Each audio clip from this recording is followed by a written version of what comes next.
Sir परिचय बताएं। जी, मैं शैलेंद्र पांडे एडवोकेट हूँ और संयोजक युवा संघर्ष मोर्चा। सर आज आप रुपेठा ग्राम सभा में आए हैं, क्या प्रकरण है यहाँ का? देखिए, ऑपरेशन कायाकल्प के तहत विद्यार्थियों को, छात्रों को लेकर के सरकार बहुत सारी योजनाएं चला रही है। मैंने यहाँ पर पता लगाया, यहाँ के प्रिंसिपल से मैंने बात की विद्यालय के, तो उन्होंने मुझे बताया कि हमारे यहाँ 250 से ज़्यादा विद्यार्थी रजिस्टर्ड हैं। तो मैंने कहा कि एक डेस्क पर बैठने की कितनी व्यवस्था है? तो उन्होंने कहा कि एक डेस्क पर 2 विद्यार्थी बैठ सकते हैं। तो मैंने कहा कि आपके यहाँ डेस्क कितने हैं? तो उन्होंने बताया कि हमारे यहाँ 44 से 45 डेस्क आए हुए हैं। मैंने जब उसका आरटीआई के माध्यम से पता लगाया तो पता चला कि 1,98,000 रुपये के यहाँ पे बच्चों को बैठने के लिए डेस्क खरीदे गए थे। जब उसको पास जाकर के देखा गया तो पता चला कि उसकी अनुमानित कीमत 800 रुपये है और इन लोगों ने 4600 रुपये, 44,500 रुपये का वो डेस्क खरीदा है।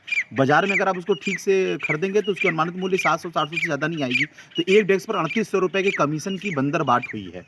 विद्यार्थियों की संख्या लगभग 250 है, तो 112-113 डेस्क खरीदने चाहिए और मौके पर 45 है। तो क्या 90 विद्यार्थियों के बाद या तो 90 विद्यार्थी से ज़्यादा आ नहीं रहे हैं या तो उनको बैठने की व्यवस्था नहीं है? तो इस तरह के ऑपरेशन कायाकल्प में जो भ्रष्टाचार है, उस भ्रष्टाचार को लेकर के आज हम लोग रुपेठा ग्राम सभा में आए हैं, क्योंकि पूरे चहनिया विकास खंड में को लेकर ऐसा यही गाँव है कि जहाँ पर इस तरह की चीज़ें सामने आई कि जहाँ इस तरह का भ्रष्टाचार हुआ है।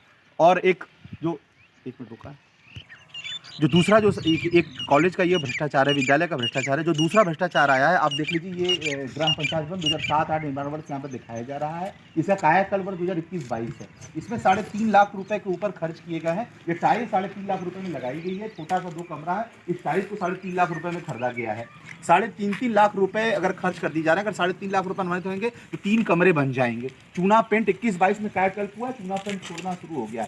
तो क्या पूरे राजकीय व्यवस्था में जितना भी पैसा सरकार दे रही है उसका दुरुपयोग करने के लिए इस तरह की चीजें सामने आ रही हैं कि क्या बिल बाउचर बनाया जाता है? एक विषय ये उठता है। दूसरा विषय उठता है कि अगर मान लीजिए 2 लाख रुपए में आपने डेस्क खरीदा और 2 लाख रुपए डेस्क खरीदा, तो उसकी स्लिप, उसकी बिल बाउचर अगर जाएगी तो सेल टैक्स विभाग में क्या 2 लाख रुपए की खरीदारी हुई है? क्या वो व्यक्ति जस्टिफाई कर पाएगा जिस विश्वकर्मा समाज के लोगों से आपने इस डेस्क को खरीदा है, जिस बड़ई ने बना करके इस डेस्क को दिया है? ये पूरा जांच का विषय है। अब युवा संघर्ष मोर्चा इस पूरे विषय की जांच कराएगा, क्योंकि ये यहाँ का विषय नहीं है। डस्टबिन 300 की ये लोग 4000 में खरीदते हैं।